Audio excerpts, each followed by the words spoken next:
Hello everyone, and this is my review for Monday Night Raw on April the 4th, 2016, and, well, as you know, Raw after WrestleMania. Actually not a bad Raw overall. In the terms of... In the terms of like surprises and everything like that, nothing really big happened in that sense. There was a few other things in there that made this show end up being a little bit better than what you would have probably expected without any real big surprises. First of all, the NXT people that debuted. Apollo Crews, Baron Corbin who debuted the night before, and Enzo and Big Cass. First of all, Apollo Crews, kind of shocked that they brought him up so quickly, though he does fit their build a little bit better in the terms of, you know, height, strength, bigger guy type feel, but also the ability to show off his athleticism a little bit more than what the typical big guy can do. You know, being able to do like a standing moonsault, and I've always loved his spin out powerbomb in NXT. So he goes over in a quick match with Tyler Breeze. Not a bad debut, and of course, it being a more NXT friendly crowd ended out favoring him because he got, you know, massive cheers right off the bat. Baron Corbin debuting on Raw. First of all, I love his promo establishing himself as a heel, about people not caring what the people think or anything like that, and about the fact that he won the Andre the Giant Memorial Battle Royal. I was kind of hoping he would take it down to NXT and gloat with that for a bit, but it looks like he might be coming up to the main roster on a full basis, and that'll be very interesting to see where they go with that. His match with Dolph Ziggler, relatively good match, ends with a double count out. I love the fact that he tries to blame the referee for everything and says, this is on you, and then does the end of days on the outside to Dolph Ziggler. Good way of going, good way of trying to get Baron Corbin over on the first night. And Enzo and Big Cass coming out. First of all, this happens after the Dudleys having a relatively good tables match with the Usos, with the exception of the botched ending. They rang the bell early, and I absolutely loved how Bubba got on them for the fact that they rang the bell early, and they even, you know, go one emphasis further. They actually put one of the Usos to the table. It's not, you know, going through a table that ends the match. Is getting put through the table that ends the match, and I love the fact that they did something like that. You have the Dudleys coming back from commercial break. They're still out there saying like, we'll hold up the show the rest of the night, everything in that aspect. And then Big Cass and Enzo come out to was probably gonna be one of the pops of the night, and starts talking a bunch of trash about the Dudley boys. The Dudleys look like they're gonna fight them, then they back off, doing typical heel stuff, and it looks like Big Cass and Enzo's first feud is with the Dudleys. Wow, that should be a very interesting matchup, and I hope they end up having a good series in here in the terms of their feud and everything in that aspect. Not a bad debut by Enzo and Cass here. They got to Enzo kind of got to throw his style of shtick out there, and Big Cass getting the crowd to go along with the spelling of their soft moment. It was really good in there. I thought this was a good way of going for them. Now, why? It's like people might be thinking, it's like, why did they start doing things like this? Like, obviously they usually debut NXT people the next night after Raw, but why are they kind of going in this route and almost giving it a different feel and everything like that? Well, at the beginning of the show, Vince comes out, starts talking about everything, talks about the lockbox and how nobody has anything over his head again. So we, you know, storyline-wise, we're probably never going to find out what was inside the lockbox. Okay, but technically, since Vince won, we shouldn't be finding out anything about that on there. So Shane comes out to say goodbye and everything, you know, shake Vince's hand. He won. He's being the bigger man, trying to leave. And Vince is like, no one's going to upstage me. So just to prove my point that things would be run bad by you, let's see what you got. And gives Shane control of Raw. Now, the interesting aspect behind this is that after this show and after this segment, you had a couple segments backstage with Shane McMahon like saying hi to certain people and everything like that, and he makes a match makes one of the other matches later in the night on there, but you didn't get a lot about it, and it also doesn't end the show with anything. Like, you expected something to happen at the end of the show, but you basically have Vince leaving saying, "Oh, this is going to be a disaster. I'm not going to watch this," and basically is not to be seen the rest of the night. So it makes me wonder whether or not they're going to go further with this. And it's like, is this multiple weeks? Is this just one night or anything in there? It leads me to believe they're going for a multiple thing, and we'll eventually see something a little bit later on. A little bit later on, like more with maybe Shane and Triple H or something like that. We'll see where they go with everything. But later in the show, or a little bit later, like I think at the end of the first hour, you had Roman Reigns coming out, chorus of boos, and yeah, chorus of boos again. And I even heard after the live feed of WrestleMania, they kind of audio edited some of the crowd booing during his match with Triple H. I'm not sure if that's the case. I haven't watched it back yet. But it was pretty bad at WrestleMania for Roman. In the terms of the actual, course of boos that he was constantly getting. But he comes out saying, "I'm not a bad guy. I'm not a good guy. I'm the guy." Okay. That's semi-heelish of you. You don't go full heel turn here, but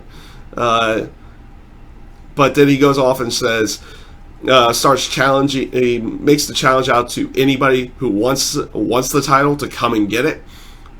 Brings out Jericho first. Jericho starts talking, gets interrupted by AJ Styles, and then before Styles even talks, he gets interrupted by Kevin Owens. And then when Kevin Owens is jabbing at Roman, Sami Zayn comes out. So you have 4 people right off the bat.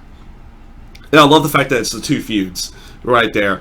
And it was later made, like, actually probably right after the commercial break. You have Roman walking in backstage, and Shane's like, "I'm making a fatal 4-way.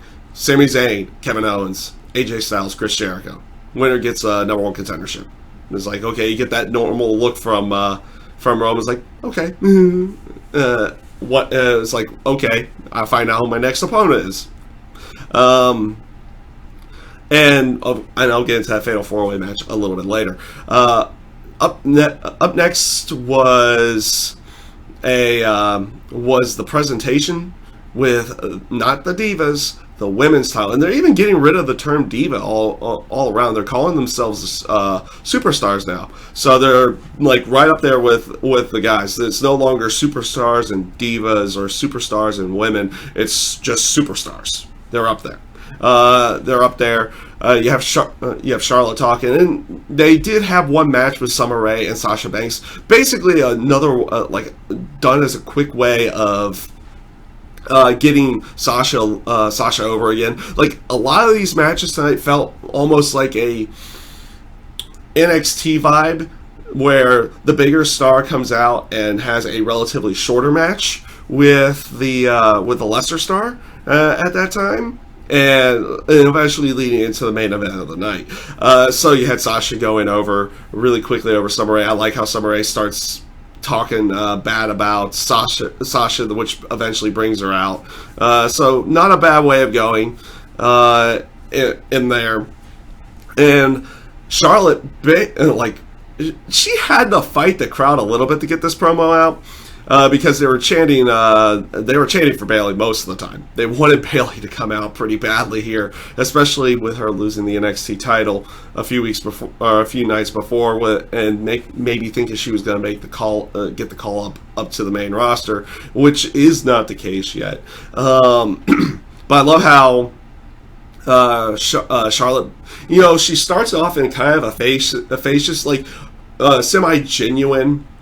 Well, I won't say semi, but genuine, guys, we did this. we got everything being more respected and everything in that aspect. And, you know, you got the big women's wrestling chant from the crowd and inside of there, like everybody in the ring just like smiling and everything there. And then she goes straight into heel mode, which causes everybody to, so she goes from respect mode to disrespect, causing everybody to leave the ring. And it looks like her and Natty are going to have the next feud, which in the end is not necessarily a bad thing here. Maybe they're saving Sasha and Charlotte for a different time. You would have figured it would be Sasha Banks here, but it's going to be Natty first. And, basic brawl leading into Natty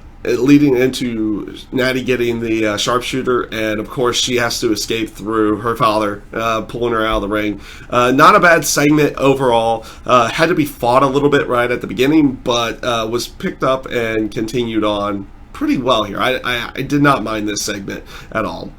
So this brings me to what was the main event of the night, which was that Fatal 4-Way match. First of all, they were doing interviews with everybody backstage. They did one with Kevin Owens, Jericho, Styles. And when they did one with Sami Zayn, Owens attacks him, puts him through the table. It's announced right before the match that even though Sami Zayn cannot actually go tonight, that it's still going to be a Fatal 4-Way, and the new opponent, and I know there was probably a lot of people thinking in their head, the Optimist was somebody other than Cena or Orton, but most people were thinking that at that time.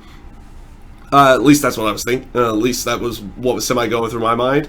But it was a returning Cesaro to maybe, which is also like an extremely loud pop. And I love the aspect that he comes out in a suit initially. A suit, sunglasses, like, I just found out about this, but guess what? I have my wrestling gear on. And gets down to the ring. Overall, fantastic Fatal 4-Way. A great match between all four of these guys. I absolutely love the spots that they had in there, especially Cesaro's multiple running uppercuts to all three of them, sitting in corners. He did look like he slowed down a little bit in there, a little bit less faster paced than usual, but still looked like a great spot, and completely enjoyed everything there. I also like the aspect that the guys weren't really kicking out of the finishers. It was they had to get saved from the finishers themselves. Like Kevin Owens hit a pop-up powerbomb, would hit the pop-up powerbomb, and AJ Styles had to get saved. And Codebreaker to, I think it was actually Kevin Owens there, and someone came in and saved the day there. Just great overall aspects of telling the story. It's like, hey, these guys are getting hit with their finishers, we need to make the save, instead of somebody having to kick out of a finisher over and over and over again.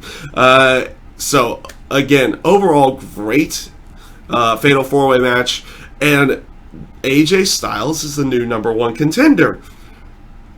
I'm kind of shocked they went with that.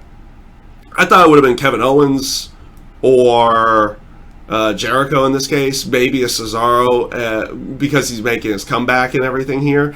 But they had AJ Styles and going over Jericho as well with the Styles Clash.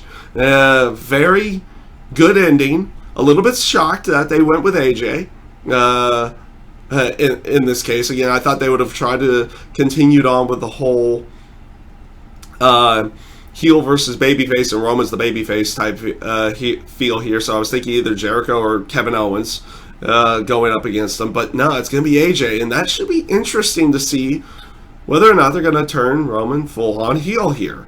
And like I said, the whole aspect I think they were going for throughout the night was a different feel and a different vibe.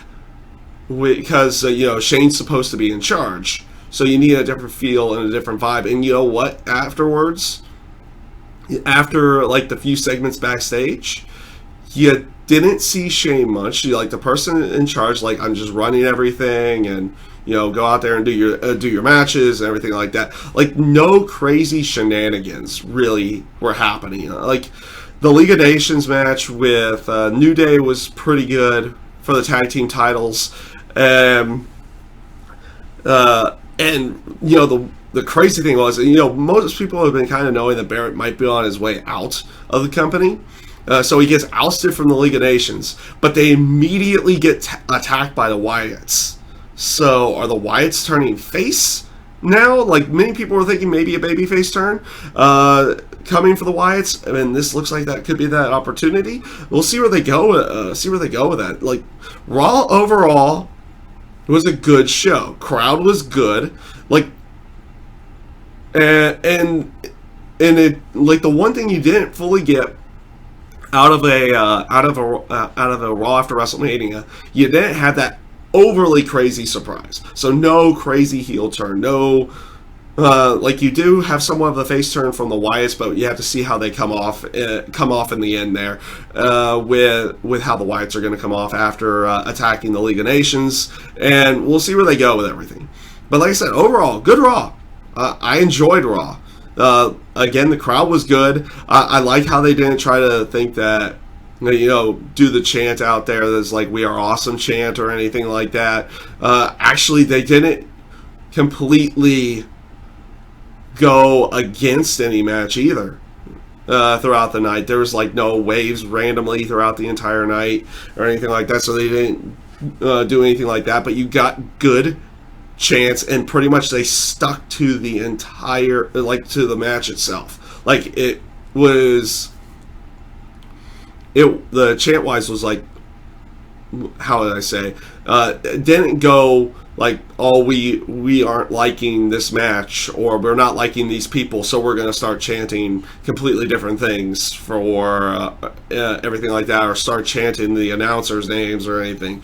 So overall in that case, you would have to assume WWE pulled off a decent show there, because they didn't go off the cusp with like CM Punk chants or chanting for the announcers or anything like that.